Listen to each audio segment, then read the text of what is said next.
Le 3 mai 2025, les Togolais se sont réveillés avec une constitution bizarre et deux présidents. Un président qui n'arrive pas à s'asseoir sur le fauteuil présidentiel et un autre président qui ne veut pas se lever du trône. Bienvenue dans la 5e République. Aimez, commentez, partagez et surtout abonnez-vous pour ne rien rater. Réponse citoyenne au communiqué gouvernemental du 19 juin 2025. Le communiqué du gouvernement togolais du 19 juin 2025, présenté comme un simple rappel des règles encadrant les manifestations publiques, illustre une fois de plus la surdité du régime face aux légitimes revendications citoyennes. Il confirme l'ancrage du pouvoir dans un système autoritaire qui piétine les libertés fondamentales. Mais on ne se libère pas en respectant les lois de l'oppresseur. Nous avons un gouvernement sourd à la souffrance populaire. Alors que le pays traverse une crise politique, sociale et économique aiguë, les citoyens réclament justice, démocratie, transparence et respect des droits humains. Plutôt que d'y répondre avec responsabilité, le gouvernement oppose des menaces, restreint les libertés et instrumentalise le droit pour étouffer la voix du peuple. À comportement de sourd, réponse de sourd. Une justice inféodée, reflet d'un État sans séparation des pouvoirs. À travers ce communiqué, le gouvernement s'arroge le droit d'interpréter la loi, de décider de la légalité des actes citoyens et d'annoncer à l'avance les sanctions. Cette posture témoigne d'une confusion volontaire entre les pouvoirs exécutifs et judiciaires. Dans un véritable état de droit, ce sont des juridictions indépendantes qui établissent les responsabilités, non un pouvoir politique qui menace publiquement les citoyens.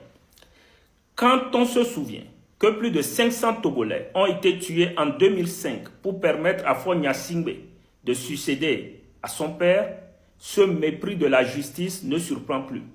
Chasser le naturel, il revient au galop.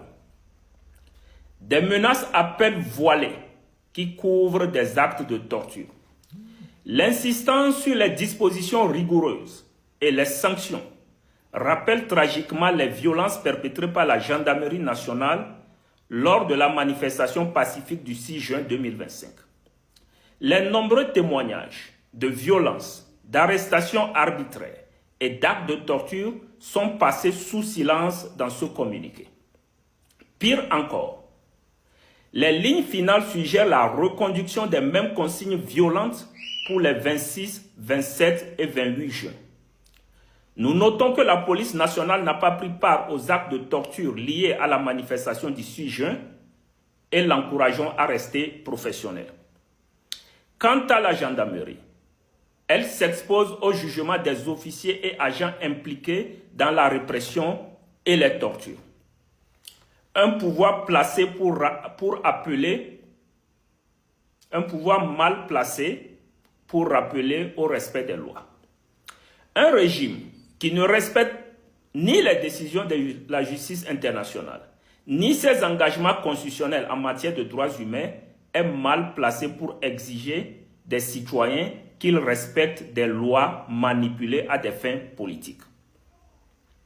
L'appel hypocrite au respect de la Constitution sonne creux, alors que le pouvoir viole chaque jour son esprit et sa lettre.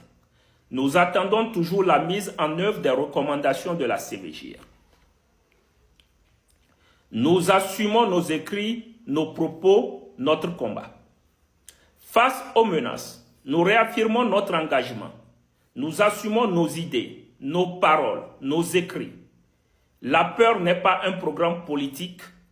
Intimider un peuple n'apporte pas la paix, mais aggrave le sentiment d'injustice. Chaque citoyen a le droit et le devoir de restaurer la Constitution lorsqu'elle est violée. Aucune loi n'est légitime si elle opprime au lieu de protéger. Si la loi est contre le peuple, alors nous serons tous hors la loi. Les chaînes invisibles sont les plus solides. L'apartheid était autrefois constitutionnel. Mais les lois injustes ne résistent jamais à la volonté d'un peuple déterminé à être libre. Le drame togolais ne se résume pas à la brutalité du régime. Il réside aussi dans la peur, la résignation et le fatalisme que beaucoup portent en eux. Ce sont ces chaînes invisibles qu'il faut briser. On ne se libère pas en obéissant à l'oppresseur.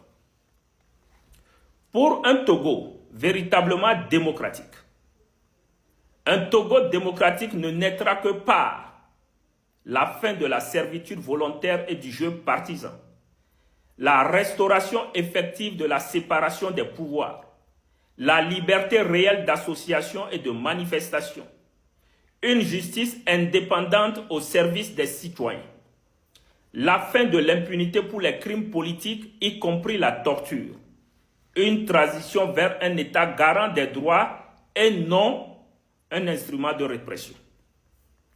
Nous appelons chaque citoyen, chaque jeune, chaque intellectuel, chaque leader religieux et communautaire à prendre part dans cette lutte. L'histoire n'absoudra ni la passivité ni la complicité silencieuse. Le silence aujourd'hui est une forme de trahison. L'espérance demain ne naîtra que de notre courage aujourd'hui. Nous sommes fatigués. Nous sommes fatigués. Nous sommes fatigués. Papa Kadija, citoyen engagé pour un comportement éthique et un leadership moral au Togo.